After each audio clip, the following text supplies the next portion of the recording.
Hello दोस्तों, welcome to the channel. कैसे हो? उम्मीद करता हूँ बहुत बढ़िया ही होंगे। देखो और बाकी देखो, आज का जो वीडियो है ना वो एड्रीनोजेनाइटल सिंड्रोम के बारे में है। ठीक है, इससे पहले हम लोग क्या पढ़ चुके हैं? हमने कुशिंग सिंड्रोम का भी देखा है हमने, उसके बाद में हमने हाइपर एल्डोस्टेरोनिज्म भी किया है। तो हमने बहुत कुछ किया है ऑलरेडी। देखो, अगर आपने ये नहीं किया है ना तो पहले ये करो, ठीक है, बाद में आना इधर, क्योंकि वैसे ऐसा कुछ नहीं है। अगर आपको आता होगा ये इसीलिए आप देखने आए हो।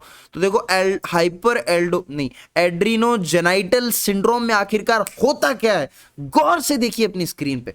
देखिए, एक्चुअली जेनाइटल वर्ड आ रहा है और एड्रीनो वर्ड आ रहा है, मतलब एड्रिनल ग्लैंड और जेनाइटल क्या होता है सोचो जरा।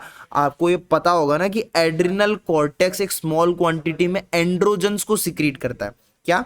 एड्रिनल कॉर्टेक्स एक स्मॉल क्वांटिटी में एंड्रोजन्स को भी सिक्रीट करता है। अच्छा, और एंड्रोजन क्या? They do not play any significant effect on sex organ या फिर सेक्सुअल फंक्शन। लेकिन अगर इनकी एबनॉर्मल क्वांटिटी हो जाए, लाइक यार बहुत ज्यादा बढ़ जाए, बहुत कम हो जाए, तो इसकी वजह से क्या होगा? एड्रीनोजेनाइटल सिंड्रोम होगा। एबनॉर्मल क्वांटिटी मतलब बहुत ज्यादा बढ़ जाए, है ना, that will develop the adrenogenital syndrome. And testosterone is responsible for the androgenic activity in adrenogenital syndrome। देखो, मुझे लगता है आपको ये समझ नहीं आया। देखो, मैं एक बार फिर से इसको आराम से बताता हूँ। क्लियर नहीं हुआ ना? देखो, एक बार फिर से पढ़ेंगे, फिर से। तो देखो हुआ क्या कि एड्रीनोजेनाइटल सिंड्रोम के अंदर क्या हुआ है, जो अपने एंड्रोजन्स हैं ना, मतलब जो अपने एंड्रोजन्स हैं वो एबनॉर्मल क्वांटिटीज में सिक्रीट होने लगे हैं, बहुत ज्यादा सिक्रीट होने लगे हैं, जिसकी वजह से ये एड्रीनोजेनाइटल सिंड्रोम हो गया। ठीक है। अच्छा, आपको पता है ना कि टेस्टोस्टेरोन भी एक एंड्रोजन ही होता है। तो testosterone is responsible for androgenic activity in this adrenogenital syndrome. ठीक है, सो दैट्स इट। ये इतना बस आप याद रखो कि जब एबनॉर्मल क्वांटिटीज में सिक्रीशन होने लगे एड्रिनल एंड्रोजन्स का, तो इसकी वजह से एड्रीनोजेनाइटल सिंड्रोम हो जाएगा। That's it. अब इसके कॉजेस क्या है भाई? क्यों बढ़ा आखिरकार इतना?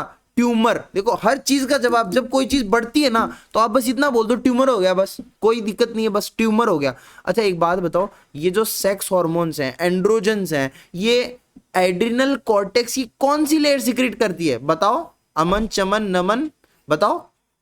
जोना रेटिकुलरिस, सबसे अंदर वाली। क्या? जोना रेटिकुलरिस मेनली सिक्रीट करती है अपने सेक्स हार्मोन, एंड्रोजन सिक्रीट करती है। तो भाई अगर इस लेयर में ट्यूमर हो गया तो इसमें बहुत सारी सेल्स का नंबर बढ़ जाएगा और फिर एंड्रोजन ज्यादा सिक्रीट होने लगेगा, तो बस फिर क्या हो गया? एड्रीनोजेनाइटल सिंड्रोम हो जाएगा। सिम्टम्स की बात करते हैं। देखो, कैसे पता चलेगा कि किसी को ये हो गया है? तो इसमें एक्चुअली में सेकेंडरी सेक्सुअल कैरेक्टर्स जो है वो डेवलप होंगे अपोजिट सेक्स के, मतलब आदमी में औरत के, औरत में आदमी के, आदमी में औरत के, औरत में आदमी के, यानी अपोजिट सेक्सुअल कैरेक्टर्स डेवलप होंगे। तो ये है secondary sexual characters of the opposite sex. So ये होता है, किसमें होता है ये? एड्रीनोजेनाइटल सिंड्रोम में होता है। ठीक है। सिम्टम्स की बात करते हैं, फीमेल में क्या होगा? फीमेल में मेल जैसा कुछ आएगा ना, तो देखो मेल से मेल मिला। देखो क्या होगा, पहली बात यहाँ पे मस्क्यूलिनाइन यार मस्क्यूलर नेचर डेवलप हो जाएगा, मतलब मस्क्यूलर ग्रोथ बढ़ जाएगी। ठीक है। और वॉइस थोड़ी डीप हो जाएगी, लड़कियों की वॉइस ऐसी से एकदम डीप हो जाएगी, उषा उत्तुप जैसी, है ना। और और क्या होगा? एमिनोरिया हो जाएगा। एमिनोरिया क्या होता है बताता हूं। एनलार्जमेंट ऑफ क्लाइटोरिस, क्लाइटोरिस का एनलार्जमेंट होने लगेगा, मतलब ऐसा नहीं होगा क्लाइटोरिस एनलार्ज होकर पेनिस ही बन जाएगी, लेकिन एनलार्जमेंट होने लगेगा। ठीक है। And male type of hair growth होती है। फीमेल्स में से भी, फीमेल में हेयर होते हैं ना, लेकिन देखना पैटर्न में थोड़ा डिफरेंस होता है मेल फीमेल हेयर्स में। तो male type of hair growth होने लगेगी।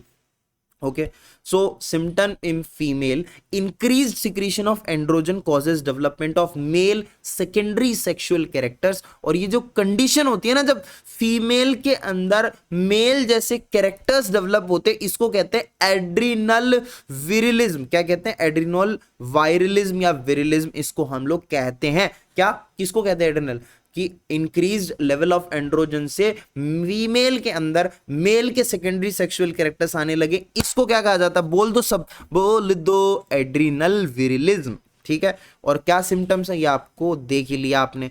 एमिनोरिया क्या होता है ये तो मैंने अभी तक बताया नहीं। आपको पता है एमिनोरिया क्या होता है? बताओ, बोलो बोलो।